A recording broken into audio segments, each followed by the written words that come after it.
আসসালামু আলাইকুম। 2025 সালে এসে যারা আইফোন 13 প্রো ডিভাইসটি নেওয়ার চিন্তা ভাবনা করছেন, মূলত আজকের ভিডিওটা তাদের জন্য। গত 10 থেকে 12 মাস ধরে আমি ইউজ করছি আমার আইফোন 13 প্রো অ্যান্ড এইটার উপর বেসিস করে আপনাদেরকে একটা প্রপার রিভিউ দিব, যেখানে জানাবো এটা আপনাদের জন্য পারফেক্ট চয়েস হবে কি হবে না। অ্যান্ড এটা যদি আপনারা 2025 সালে এসে নেন, আপনারা জিতবেন না ঠকবেন এ টু জেড ক্লিয়ার করব এই ভিডিওতে। সো যারা 13 প্রো নেওয়ার চিন্তা ভাবনা করছেন, মাস্ট ভিডিওটা বিনা স্কিপ করে ফার্স্ট ক্লাস দেখবেন, কেননা এটার উপর নির্ভর করছে আপনার নেক্সট ডিভাইসটা নেওয়ার।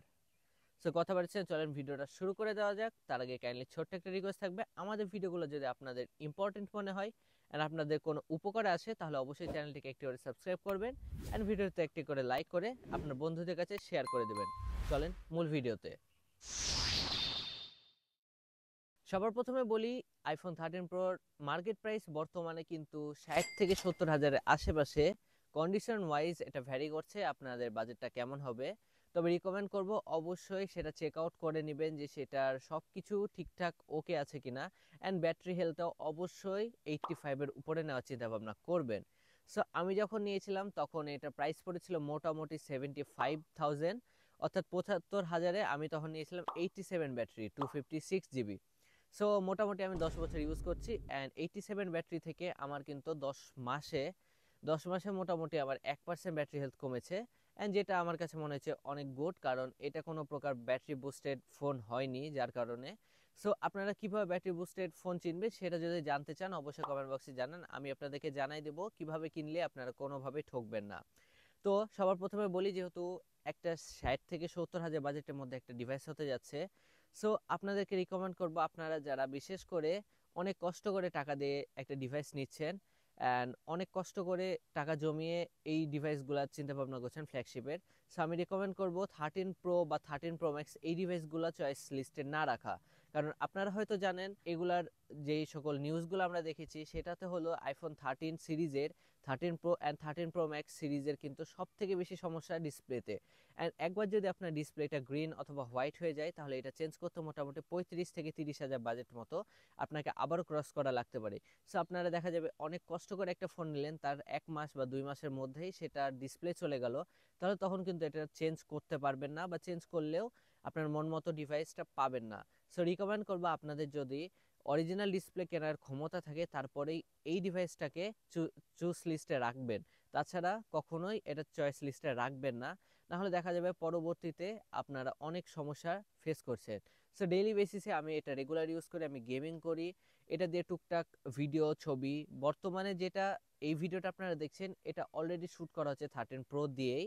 সো এখান থেকে ছোট্ট একটা ক্যামেরা আইডি আপনারা পেয়ে যাবেন। সো আমি এই ভিডিওতে ক্যামেরা প্রপার ডিটেলস ভিডিও দিচ্ছি না, কারণ এটা নিয়ে আমার আলাদা একটা ভিডিও নিয়ে আসার চেষ্টা করব, মানে আপনাদের উপহার করব যে এই ভিডিওতে আপনারা ডিটেলস এটার ক্যামেরা রিভিউ ভিডিও পাবেন। সো সেখান থেকে জানতে পারবেন 13 প্রোটা ক্যামেরার জন্য কেমন। সো রেগুলার ইউজে আমি মোটামুটি সোশ্যাল মিডিয়া স্ক্রোল করি অ্যান্ড বাদবাকি যে যে সকল কাজগুলো আছে সবগুলো এটা যেহেতু কম মানে করে থাকি। সো আমার কাছে মনে হয়েছে এটার ব্যাটারি মোটামুটি আমাকে ভালো মতোই প্রোভাইড করছে অ্যান্ড 86% ব্যাটারি কিন্তু খুব খারাপ না। আমাকে ডেইলি 1 থেকে 2 বার চার্জ, কারণ যেহেতু আমি প্রচুর লেভেলে সোশ্যাল মিডিয়া স্ক্রোল করি অ্যান্ড প্রচুর হেভিভাবে ফোনটাকে ইউজ করি, সো 1 থেকে 2 বার মাস্ট আমাকে চার্জ করা লাগে। অ্যান্ড ট্যুরে গেলে সব থেকে সমস্যা ফেস করা লাগে পাওয়ার ব্যাংক যদি না থাকে। তাছাড়া তেমন একটা সমস্যা নাই। অবশ্যই যখন কিনবেন তখন লক্ষ্য করবেন 85 ব্যাটারি হেলথের উপরের ডিভাইসগুলো নিতে, অ্যান্ড অবশ্যই জেনুইন ব্যাটারি হেলথ যেন থাকে, ব্যাটারি বুস্টেড না।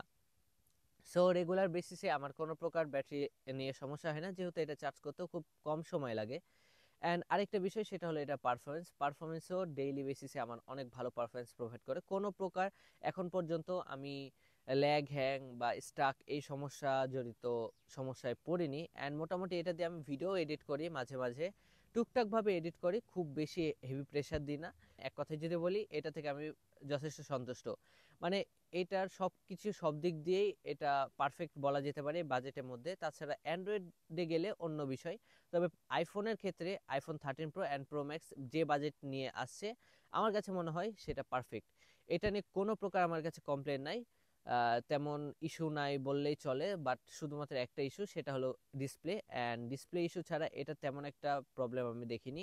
এটার ক্যামেরা থেকে শুরু করে টু জেড যা যা আছে সব কিছুই গুড কোয়ালিটি অ্যান্ড আমার কাছে অনেক ভালো লাগে।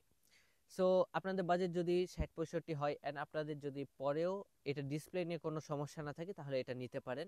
অ্যান্ড যদি ডিসপ্লে নিয়ে সমস্যা থাকে, ভয় ভীতি কাজ করে, তাহলে এটা অ্যাভয়েড করবেন। কারণ সব থেকে আইফোনের সব থেকে ঝামেলা কিন্তু এই iPhone 13 pro and 13 pro max. তবে যদি কিনেন, কেনার পরে অবশ্যই আপডেট অফ করে দেবেন। অফ করে দিলে মোটামুটি নিশ্চিন্ত থাকবেন এটা আসলে গ্রিন ইস্যু বা গ্রিন হোয়াইট ডিসপ্লে এগুলা আসে না। সো আমি গত 10 মাস থেকে 10 মাস বা 12 মাস হয়ে যাচ্ছে প্রায়, সো এটা ইউজ করছি। তো এটা ব্যাটারি হেলথটা ঠিক রাখার জন্য আমি কি কি উপায় অবলম্বন করেছি অ্যান্ড গ্রিন ডিসপ্লে বা হোয়াইট ডিসপ্লে থেকে বাঁচার জন্য কি কি জিনিস অবলম্বন করেছি, সেটা যদি ভিডিও দেখতে চান অবশ্যই কমেন্ট বক্সে জানাবেন। কথা বলেছি না, মোটামুটি আমি যে ডিটেলসগুলো আপনাদেরকে দিলাম। এক কথায় যদি বলি, আপনাদের বাজেট ওয়াইজ এটা কিন্তু পারফেক্ট চয়েস হতে পারে যদি আপনারা আইফোন নেন। তবে আইফোন বাদে স্যামসাং বা অন্যান্য ডিভাইস অ্যান্ড্রয়েডে যদি শিফট করতে চান তাহলে সেগুলো কিন্তু বেটার অপশন এটার থেকে। কারণ ওইগুলার ক্যামেরা কোয়ালিটি আমার কাছে মনে হয়েছে, ক্যামেরা কোয়ালিটি বলতে সেগুলো ছবি এআই এগুলা বেসিসে কিন্তু ওইগুলা ভালো পারফরমেন্স আপনাদেরকে দেবে এটার তুলনায়। বাট এটার ক্যামেরার বেস্ট পার্ট হলো এটার ভিডিও ক্যামেরা সেরকম। তারপরে আপনাদেরকে ডিটেলস একটা ভিডিও নিয়ে আনবো। সো দেখা হচ্ছে সেই ভিডিওতে। আর কোনো প্রকার যদি প্রশ্ন থাকে অবশ্যই কমেন্ট বক্সে জানাবেন, আমি সেখানে উত্তর দিয়ে দেওয়ার চেষ্টা করব। কারণ এটা নিয়ে আমার কোনো প্রকার কমপ্লেন নাই। টু জেড যদি বলি, অবশ্যই এটা ভালো একটা ডিভাইস। সো অবশ্যই ভিডিওটি যদি ভালো লাগে একটি করে লাইক করবেন অ্যান্ড চ্যানেল নতুন হয়ে থাকলে একটি করে সাবস্ক্রাইব করবেন। নতুন ভিডিওতে দেখা হচ্ছে।